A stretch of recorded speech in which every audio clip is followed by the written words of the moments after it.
गरमागरम ज्वारीची भाकरी आणि तशीच अस्सल गावरान भाजी जर सोबत असेल तर अगदी मनसोक्त जेवण होतं।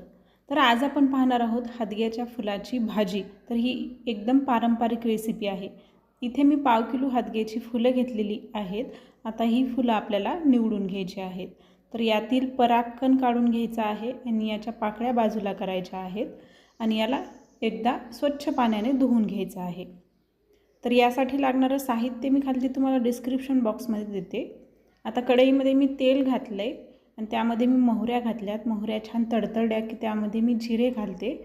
नंतर एक बारीक चिरलेला कांदा घालते आणि हे सगळं छान असं परतवून घेते।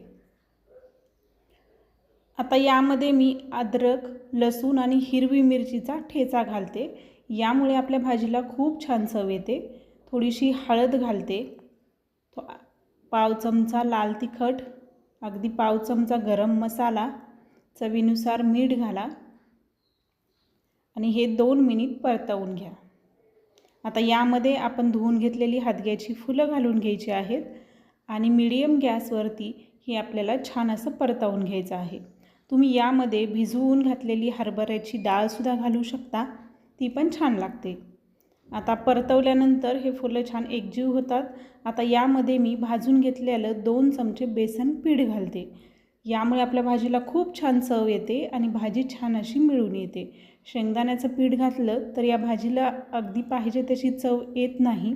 तुम्ही या पद्धतीने नक्की ट्राय करून बघा, खूप छान चव येते।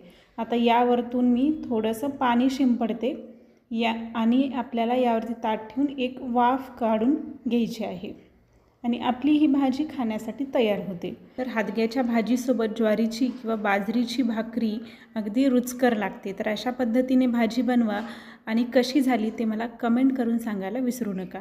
धन्यवाद।